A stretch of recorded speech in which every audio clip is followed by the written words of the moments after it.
All right, there we are. Welcome, Fort Collins folks, streaming and in person. Thanks for tuning in tonight. We are doing a community forum to host our two candidates for our Planning, Development, and Transportation Director. These folks have been through a fairly intense day already, and now you're still going, so thank you for that. I have a short list of questions here that I'm going to ask and go back and forth. And then when I wrap those up, everyone should have gotten an extra sheet of paper. So if you have a question, you can write it down and kind of hold it up, and Catherine in the back will help me grab those. Or you can also raise your hand and I'll bring the microphone over and you can ask. But we'll do that at the end, and we'll shoot for wrapping up close to 7.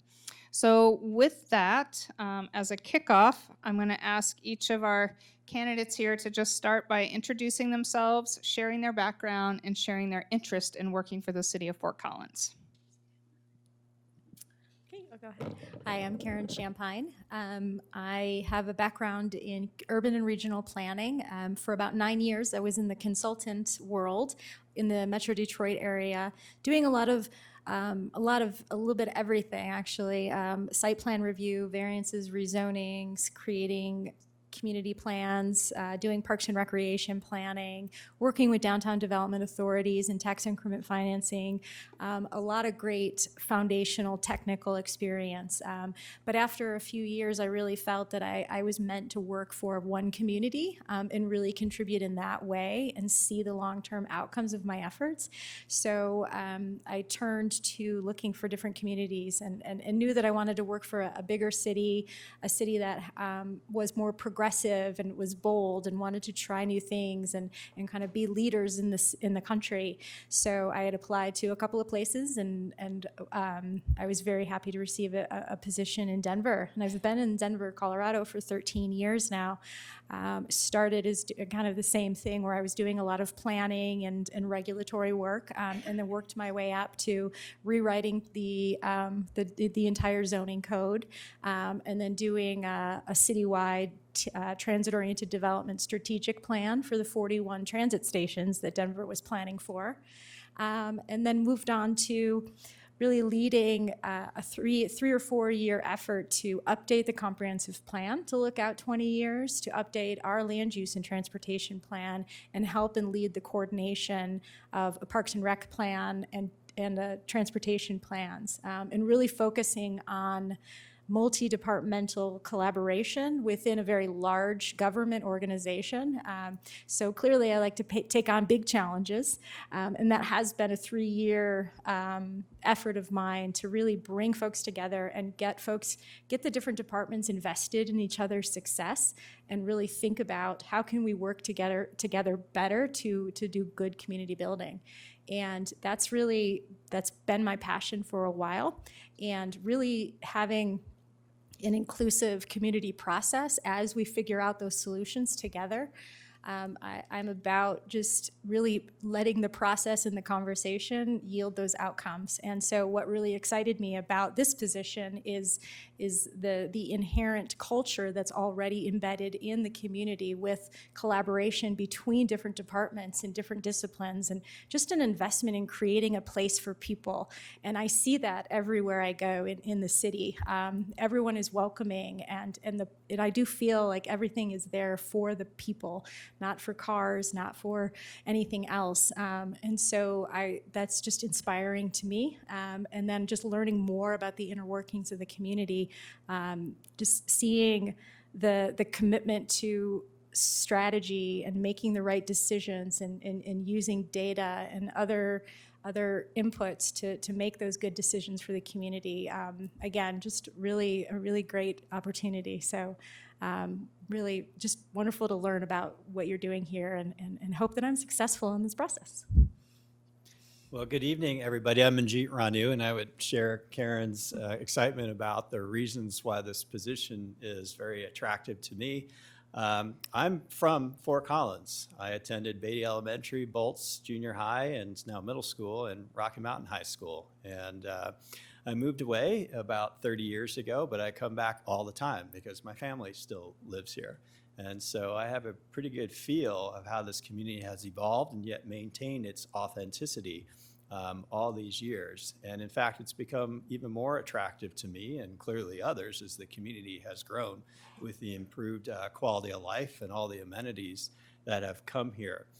So this is a wonderful place that knows how to manage its quality of life and to improve upon it and add to it.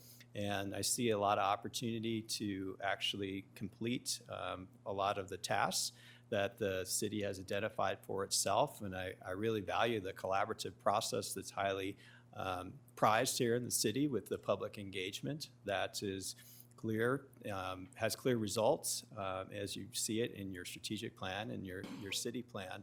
And there's a lot to do here, and that's exciting to me.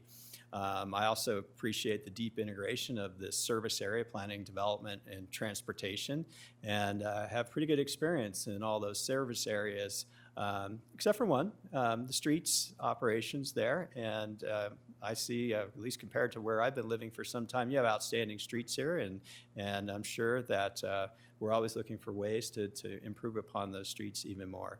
I feel like there's a great team in place. There's some great talent here. And one of the things that really shines to me is the structure that's in place to make sure that we're delivering services as well as we can be. And that's a real strength here of the city as I've practiced either in the public sector or private sector and other agencies, that Fort Collins has a really good structure in place to deliver those services. My background, I'm about 2/3 public sector and 1/3 private sector. I practiced in 3 different states, and I like to say that my career is kind of like the Johnny Cash song, I've been everywhere, man, because of all these different experiences. Overlaid on that is about 6 years as a community leader with the City of San Diego's Planning Board, and its north coastal area, and that's where I have lived for about 14 years now. And that has been an invaluable experience to understand what it's like to engage in our community development and quality of life from the perspective of an actual community member. And so these different perspectives, both from public sector as well as private sector and development and community member, I think helps for me to really understand where folks are coming from, because I value listening. And I very, very much value listening to all the stakeholders to understand the various ideas so we can move forward through a structured process that's transparent and backed by good information. And so everybody can hopefully reach consensus or near that in the end of the process, and that we all appreciate the end result of what we're working on. So that's a little bit about me and why I'm interested in returning once and for all to Fort Collins. All right, thank you both. Next up, what attracts you to public sector work? Well, what attracts me to public sector work is the intersection of policy and politics and administration and placemaking. And that's what I love about this work. And be it on the private side or the public sector side, it's essentially different clients, but you're doing the same type of work for the public. And being on the public side in particular is you really get the intersection of those 4 areas that I find very invigorating. And that's why, even in this job market, I get asked about, well, why don't you go into the private sector again? I said, no, I love what I'm doing in the public sector. And it's real rewarding to be involved with the community and the decision makers and the various other business stakeholders and the like, and helping to guide the vision that they defined for the community and help them achieve that vision. So that's just what I love about the public sector.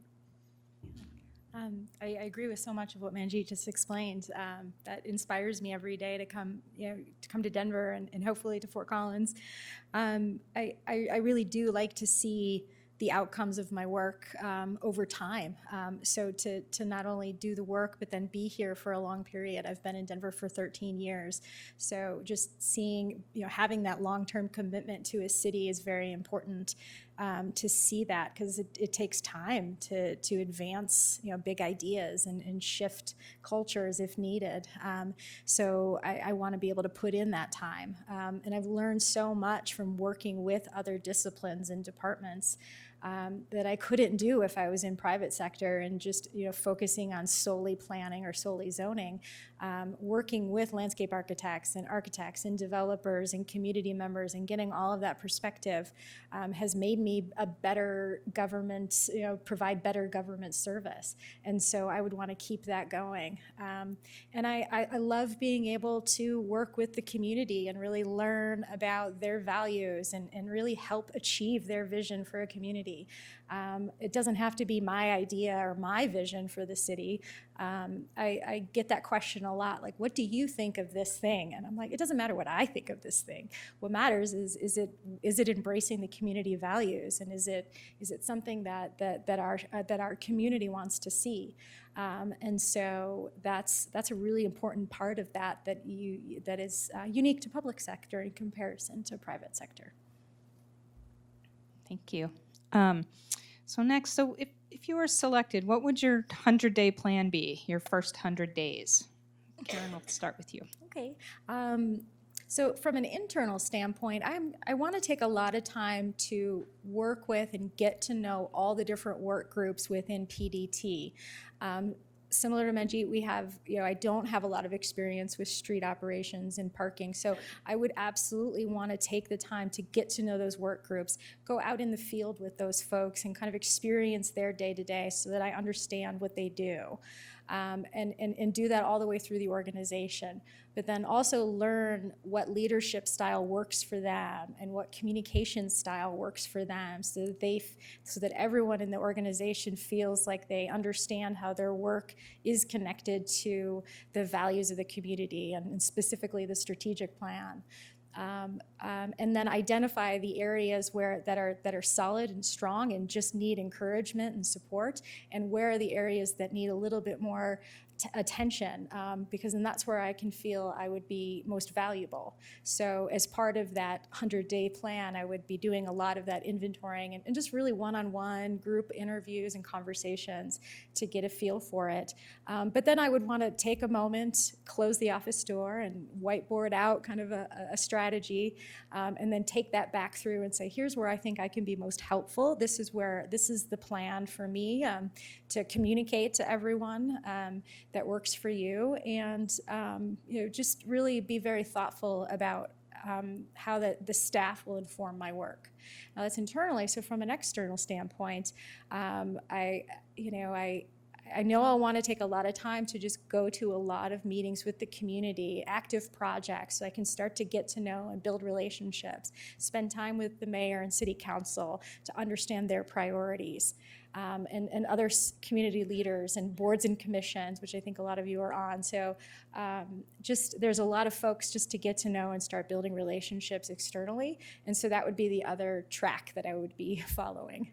I'd be very busy, but that would be good.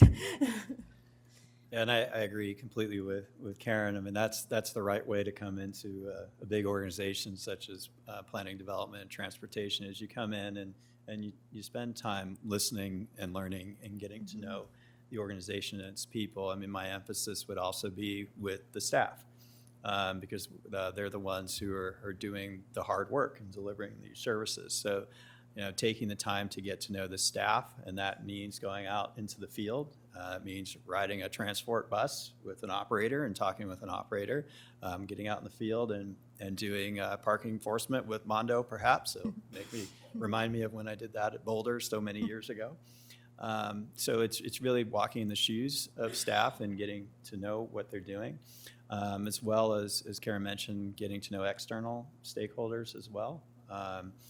And there's still work to do, of course, so that there's not 100 days of just waiting for the new director to get on board, and we still have work to do, and so we'll be executing that work as well, and providing guidance for that. But I would also be sharing my observations with the team.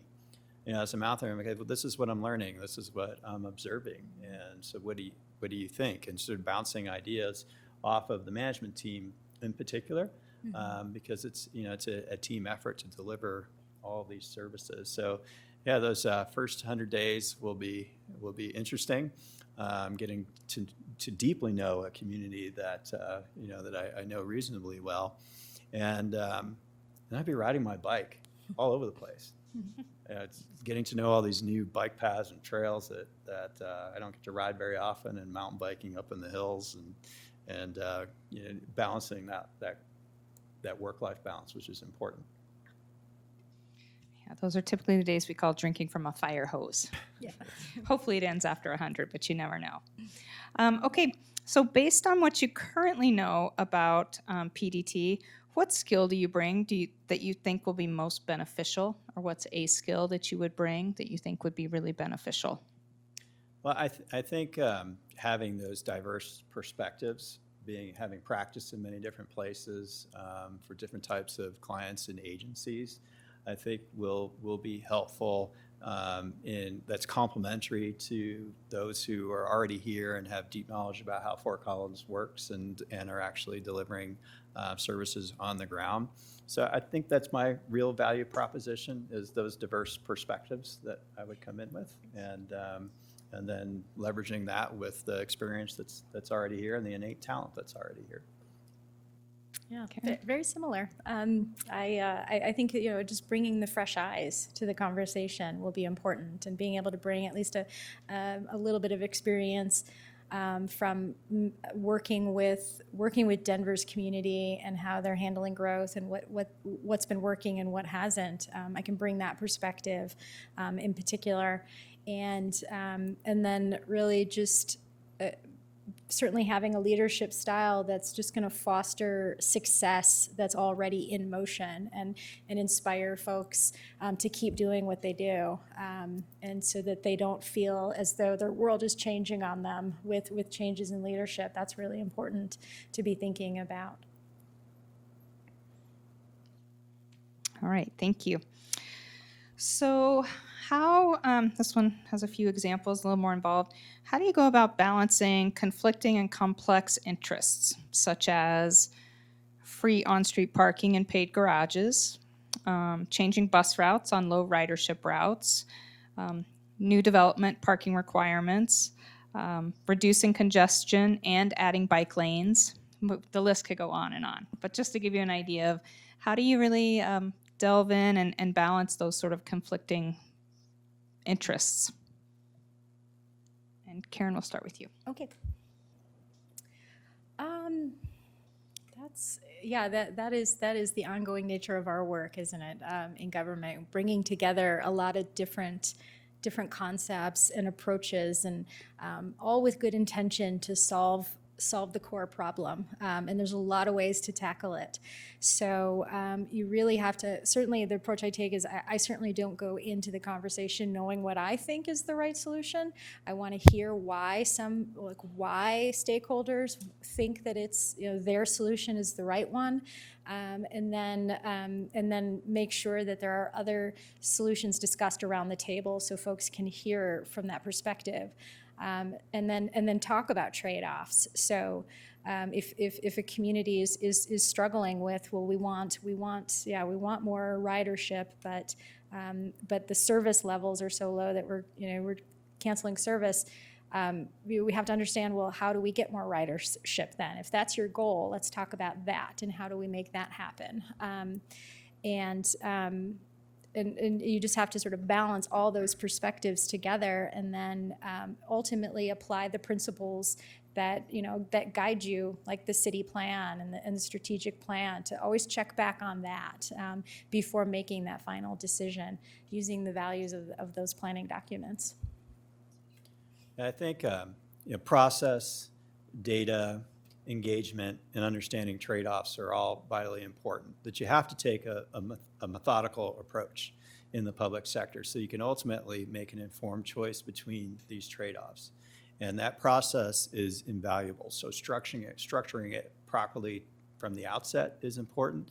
Providing solid data to help guide decision-making along the way is vitally important, and engagement. It's vital to have a solid public engagement, stakeholder engagement process as well, because ultimately public policy is about a series of trade-offs.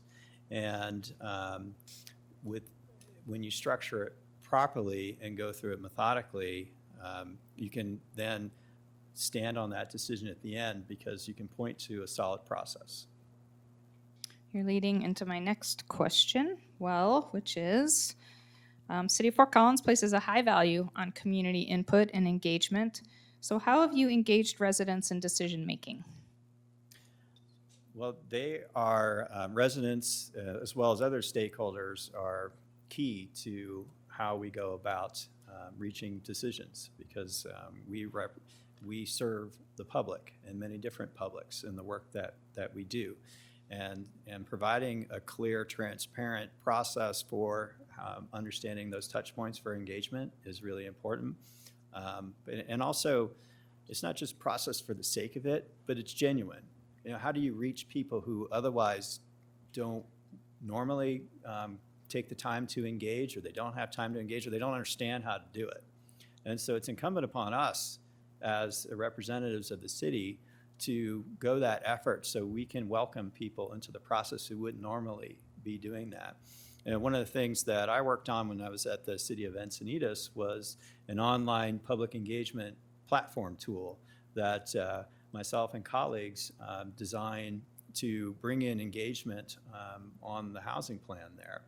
And that was a way to get input from folks who would never otherwise show up at a community meeting.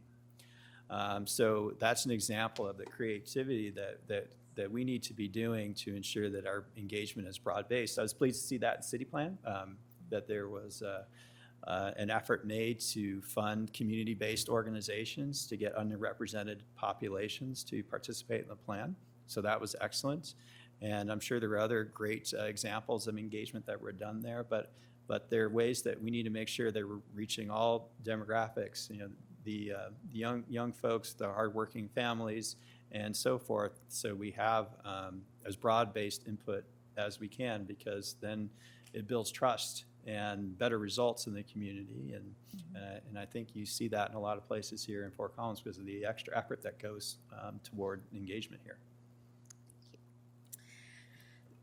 Yeah, I've been most successful in community engagement when I really think about it in terms of meeting folks where they are, whether that's physically or just emotionally or just technically, really connecting with the community at where they're most comfortable. So we do, excuse me. So I do a lot. I try to do a lot to like get out into the community and host or rather attend events that they're hosting, so that you're part of their community and neighborhood event, is what I'm trying to say. And that's been far more successful in getting input or getting feedback or even sharing information. The traditional public meeting has a role in the conversation, but it's by no means the only technique.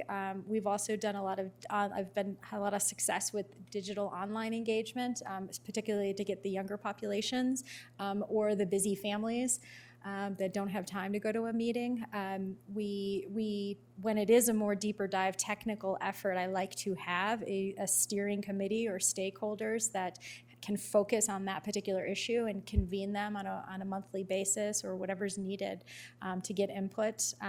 When we're dealing with things and other ways to get input when it is more of a technical issue and is going to impact various stakeholders, doing focus groups and really talking to them like more one-on-one to get their perspective on things really helps to make the outcome better. So there's so many different ways to engage folks, and there's so many new techniques that you want to do all of that. And so for the person who just wants to kind of understand generally what's going on and wants to just throw in their 2 cents about their big picture vision, we want a space for that person. Just to be able to say, I want more bike lanes, that's great. And then there's the technical person that is, I want more bike lanes and I want it designed this way and I want them down this street. They should also have a place in the process as well. And the nice thing now is with technology and just some real creative problem solving, you can create space for all of those conversations throughout a process. Thank you. Audience, I have one more question, and then when they're done, I'll look to you. So if you have questions you want to write down and let Catherine know, or I'll bring the microphone as well. So the last question, you guys have been asked a lot of questions today. So this one, what have you not been asked all day that you were really hoping someone would ask you and you'd get a chance to answer and share? Well, that's a good question. I'm looking forward to the questions from the audience today. That's the question I'm looking forward to being asked is from a variety of different perspectives. I haven't been asked what I do for fun. What do you do for fun? Excellent. Yeah. Just outdoors, activities, skiing, hiking, camping, just enjoying all that is Colorado and all that is beautiful in this great state. So I see Fort Collins as a really great opportunity to have more opportunity for that. I'd love to be able to bike to work or walk to work, and so just having that opportunity for more healthy living is really important. Excellent. All right. Any written questions or anyone want the microphone here? We can do it either way.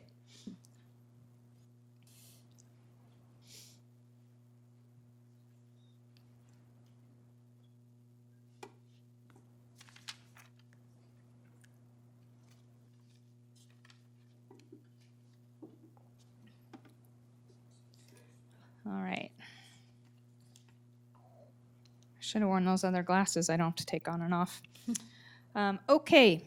How would you encourage implementation of light rail transportation on the Front Range? Encourage implementation of light rail. Well, I'll start that one. I mean, the classic approach is to do a feasibility study and an alternatives analysis and determine whether the project is supported. Light rail transit along the entire length of the Front Range. There are probably other better rail options to accomplish that long distance commuting. But that's something that could be looked at as part of an alternatives analysis process to understand what are the most suitable options to look at and to do a deeper dive study into, including in that is an understanding of costs and some high-level understanding of potential funding sources for that. And it may be something that's phased. Perhaps it's something that starts out with some good bus rapid transit and that phases into rail later on if that's justified. So it does require a lot of analysis to doing that. So again, that's part of the process. It's part of data gathering and engagement and understanding trade-offs because the rail system, the length of the Front Range would be extraordinarily costly. And so it better come with extraordinary benefits to justify those costs. But making sure also that today the investments we're putting on the ground don't preclude that option. And as far as I can tell, it looks like a lot of that is being done on Interstate 25 today and how it's being designed to accommodate that potentially. But yeah, it's exciting. It's when you've got rail, you're real, as a lot of folks like to say. And perhaps in time, the time will come for it to be in place along the Front Range. Karen, anything? Yeah, I wouldn't add too much to that. I feel like that's really the right methodical approach. You want to think about. I mean, if the assumption is we're talking about I-25, then certainly you jump right into that conversation. But I was also trying to pick up: are they thinking about other routes? Because you want to be thinking about where are the patterns for folks. And I think my head was more in for Fort Collins in the area too. So where following the patterns of the or following the travel patterns, it's going to be an important consideration, and making sure that we're putting it in a place that is going to have the most impact and the most access to folks. And if that answer is I-25, then by all means that kind of helps answer that. But then you have to start to think about what is the supportive network to get folks to that system. When you're designing along an interstate, that's a common challenge, and we dealt with that in Denver with the rail along I-70 and also the rail along I-25. Trying to make sure that those neighborhoods could actually access those stations, and the physical barriers of a highway can make that difficult. So as long as you're mindful of those other components, then you can really start to focus on a truly effective transit system. Okay.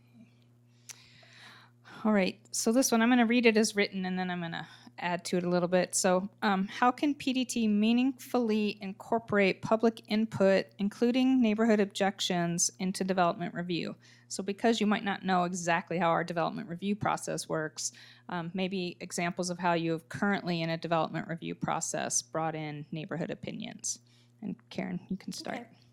Okay. My experience in Denver and even other communities, the majority of the development review process is an administrative process. So there's not a lot of opportunity for community input, because ultimately what we would want to see is the community input in the vision and the goals, or excuse me, the vision and the regulation.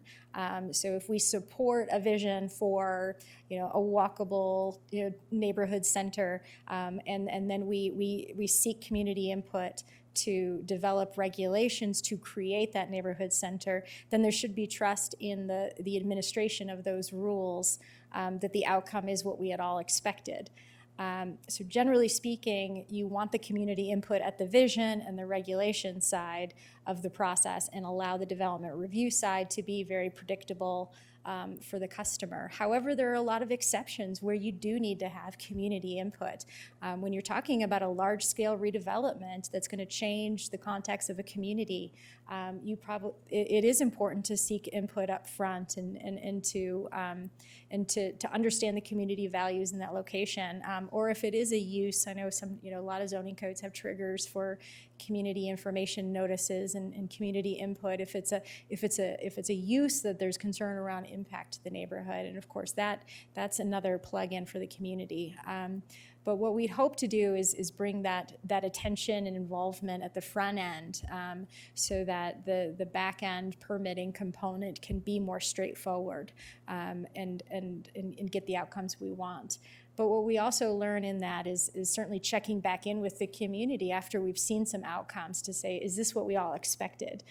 We've had to do that recently in Denver. We updated a new zoning code in 2010 with a significant amount of community input. We took a couple of years to really let it get used and see development, and then we started to talk to community members and stakeholders to say, is this getting us the outcomes that we had anticipated? And we learned that there were some things that were not as successful as we had hoped. So we organized another group of stakeholders to say, okay, let's go back and let's fix that. And a lot of that, in particular for Denver, the examples I think of are design outcomes and design-related construction. So it's an iterative process, but you really want that input at the front end. Yeah, I agree. The front end input in defining what the vision is and then creating policies and regulations around it are important, particularly important for to have that public engagement early on. But I also think that when you're doing discretionary project reviews, whether it's going to a decision maker being the Planning and Zoning Commission or perhaps on up to City Council, that it's also very important to have opportunities for public engagement during that process as well, because the public understands their communities very well, and a seasoned, savvy developer and their professional consulting team will understand there's value in getting the input from the neighborhood as part of early design, when they're doing sketch planning of their project, for example, and communicating on through. And this is what I saw as being on my planning board for 6 years, is because all the discretionary development projects would come before us. And we were happy to see development investment in our part of San Diego, but we wanted to have a voice in that process. And that was actually really successful. So for the developers and the applicants that worked well with the community, they saw their projects go through relatively smoothly and predictably. And everybody wants predictability. The community wants to have an idea that the vision that they've created is actually going to come to fruition. And developers want to know how they're going to get through the process and what's expected of them. And engagement is vital to make sure that you're checking up on how you're doing it and getting there. So, again, I'm not intimately familiar with Fort Collins processes and regulations, but it would be important to have a process that's clear about what the expectations are for public engagement at all points in the process, It's not an approval process. It's a dialogue. It's a dialogue that ideally results in a better project, and yet an understanding too when we're implementing what's articulated in city plan. And it's going to become more important as the density in certain places that's articulated in city plan is wanted to be achieved, because design is vital to accepting density. The mix of uses is vital into accepting density, because it's really about placemaking and understanding what are the benefits the community gets from this additional development. Engagement is a key part of that. Excellent. Thank you both. Okay, what do you think is PDT's role in the City of Fort Collins achieving our goals around affordable housing? What role would PDT play? Well, there's two different types of affordable housing. There's big A affordable housing and little a affordable housing, more on the lines of attainable housing. I will say up front, you cannot subsidize your way out of housing need. There's always going to be a role for big A affordable housing, and Fort Collins has some subsidized income based affordable housing stock. But you also need to provide the opportunity for the market to develop that housing. And City Plan does appropriately talk about the need for a variety of housing types.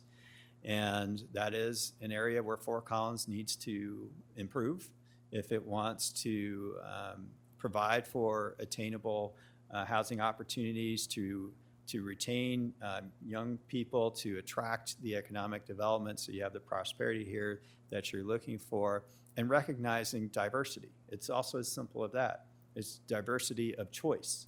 That's what this is about. Give people choices, and that's an area where Fort Collins understands that it needs to improve, and that it will be doing some work on. So how we go about articulating what the policies and regulations are for those types of housing, so we indeed get a variety of housing types, is a key role for PDT, such as maximum average unit size in a mixed-use project to ensure that there's housing types that are smaller, more naturally affordable versus and that are attached versus single-family detached houses. As an example, there are a variety of ways to tackle this, and how we go about also quickly implementing city plan through revised zoning regulations and rezonings and the like can help expedite the delivery of housing and infrastructure costs as well. Parking regulations. There's a number of things that can be looked at to facilitate the delivery of lowercase affordable or attainable housing, and having an honest conversation about uppercase A affordable housing and what's the role, and that's where, again, PDT plays a role in doing the research and presenting what are the policy considerations and trade-offs in considering inclusionary housing regulations, as an example. Yeah, I feel like the PDT is poised very well to be a leader in that conversation and really think about the policies and growth strategy for the community and how affordable housing will help advance that growth strategy. And then, as Manjeet described, there's a lot of regulatory tools that we can use and dials we can turn to create more diverse options in our housing stock. And incentivize the use, incentivize affordable housing, and work with our partners that provide to the capital A housing, finding partnership opportunities with redevelopment sites, and just being really creative in that space, and not being afraid to kind of be part of that conversation. There's a lot of creative ways to do that, but I think the best foot forward really is in the core regulatory world. Manjeet also mentioned a couple of good examples through parking requirement reductions and other types of incentives to make it to remove some of the barriers for it. That's also really important. And what I would want to look into a little more is just to understand what types of incentives are already in place to see if those are working, or if there is a linkage fee of some type. That's something that Denver has been really thinking about. We have a linkage fee in place in Denver, and we're still evaluating its success, but we're also trying incentive, like density bonus incentives in certain locations it's appropriate in Denver. And so those have been some tools that we've been testing out that have been yielding quicker outcomes for the Denver market. Different market here, so it would be a different kind of conversation certainly, but have a lot of experience in managing those conversations and really bringing all the partners together to just, we've spent a lot of time with our housing office and all of our housing providers to understand what are their challenges and what can we be doing as a city to help advance that, all the way down to thinking about accessory dwelling units and more missing middle housing solutions within neighborhoods. So again, I'd want to understand policy in Fort Collins and regulations in Fort Collins to know the right solution for your city. But those are the things that we've been exploring in Denver, and it's just not being afraid to put them all on the table and talk about it, because it's extremely important. We want a city for everyone, and it's an important that we have to deliver housing choice for folks. Should I ask a train question?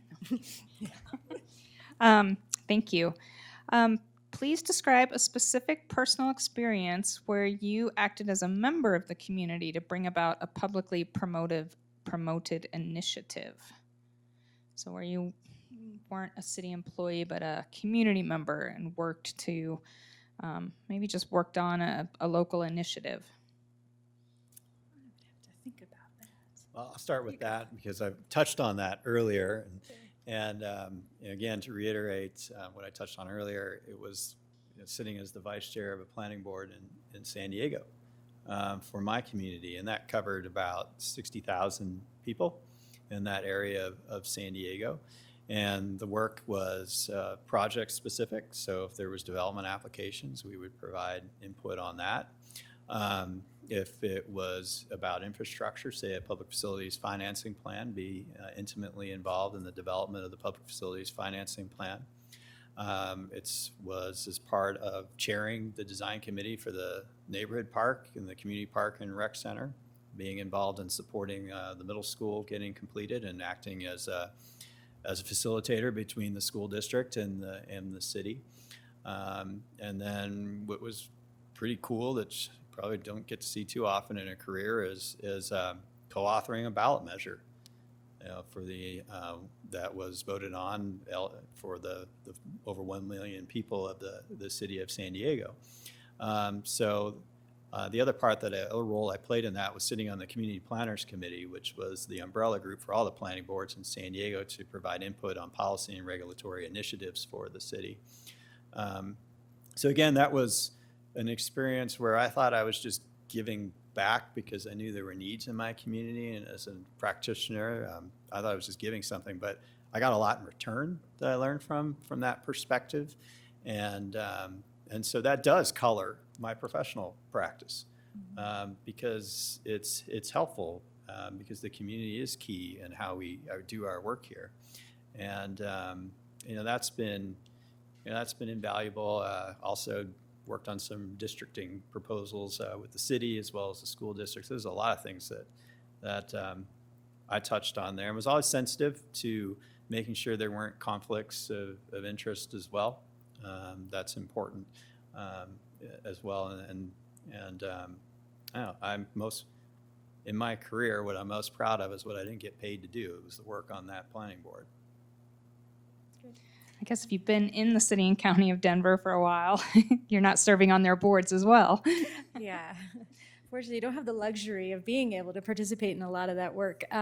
But what I have been able to do is find smaller organizations to connect with. So our Downtown Denver Partnership started to organize a group called City Build, which was just a way for newer residents of the community and geared more towards younger, but I kind of pushed the envelope on the younger side. Just to really create a place for newer residents of Denver to just come together and talk about what they care about, and to talk about it in a way that's a different perspective than the traditional leaders and veteran speakers in the community to start to build new leadership within the downtown Denver culture. And so what they would do is just organize some fun events and just bring people together. So one year we did a big dinner out in Civic Center Park, just to kind of talk about the park and the potential that City Park or the Civic Center Park has for the community. The following year we set up a dinner in a neighborhood called Arapahoe Square near the baseball field because it was an area that had not seen a lot of investment, but had a lot of great potential to be a great new neighborhood in downtown. So we wanted to bring people to that space and experience it in the evening and feel safe and have it feel active. So it was a great way to just have people in the streets activating a space. And so I just participated as a volunteer and just kind of attended meetings and just really just had a fun time. It was a great way to step away from the work and just have some fun with city conversations. Another thing that I've done is it's somewhat professionally related. There is a transit-focused organization called Railvolution, and it's a national organization, and they wanted to have local chapters formed. So after one of the conferences, I got back and kind of organized a few folks that I worked with in my office to form the Denver chapter, the New Railvolutionaries. I did not make up the name. And it was just a fun way to get together and experience the transit system. And we had a small network of people that just really wanted to understand the value of transit in the community. And so we organized events to go and to even do bike tours of the old streetcar network so you could learn the history of transit in the city. And we did a scavenger hunt that was focused on transit and things like that, just to sort of introduce folks to the concept and talk about it in a fun way and take the tension out of the conversation. But it was all like volunteer, really just trying to get, because there was such an influx of millennial population in Denver, it was a great way to start to get them thinking about city building and the value that they have and the contribution that those folks have to the conversation for Denver. Very cool. All right, last question, and our timing's perfect. So both of you are coming from much larger communities. So how have you observed the diversity of the folks here in PDT and our community as a whole compared with your current community? So a bit of our diversity compared to where you're coming from. Well, I'll describe an observation that I made in doing some research leading up to today, and I may be off a little bit about the figures, but the point is, I saw that Colorado State University has a minority student population of about 22%, and the city has a minority population of 11%. And so what that tells me is that Fort Collins is not retaining these minority students who are coming through the university. And so there's a gap there that's worth digging into and understanding why. And Fort Collins is a welcoming community. It's very clear in how it articulates it, and I feel that as a minority person myself, having grown up here and visiting here. But I think it's helpful to understand why that's the case. Fort Collins, I think in looking at diversifying its housing opportunities, as well as coming with that its economy, and I think oftentimes housing leads economic development, that you'll see some improvements in that area. But it's not just about ethnic diversity, it's also about diversity of experience and thought, of which it seems, based on my interactions today, that there's quite a bit of that, and that it's valued. That's all very encouraging, and I think the structure and the foundation is in place to continue to diversify Fort Collins in all respects, and we'll be a stronger, more even better community for it. Well said. Yeah, I'm coming from Denver, where it's about 40% minority population. Coming here to the 10-11% population, will be something to I did notice it. I did acknowledge it. Thinking about what that meant for me, I agree that it's searching out the diverse opinions and amplifying that 11% to understand what can we do going forward to make sure that it continues to feel like a welcoming community. So I sort of embrace that challenge to again kind of seek out that percentage and talk about ways that we can continue to embed culture and diversity in our policies, and certainly make sure that there isn't anything that's creating barriers, and just making more opportunity. And I agree. I think housing choices and employment diversity, and access to opportunity and education are all important to that conversation. So the city is on the right path with all the right strategies to be welcoming and embrace that. So I just hope that if I was part of this great department, I would make sure that we were advancing that and learning, diving into that a little bit more. Thank you all so much. Look at that, 6:58. Let's give these guys a hand, these two who've been at it all day. Thank you both so much, and I really hope you get dinner soon. Well, thank you very much for the opportunity to be here, and thank you for staying later for those who work for the city and those from the community who are here or otherwise tuning in. Appreciate your interest in all of this. Yeah, thank you so much. I love your passion for the city and being here away from your families. Please have a good night.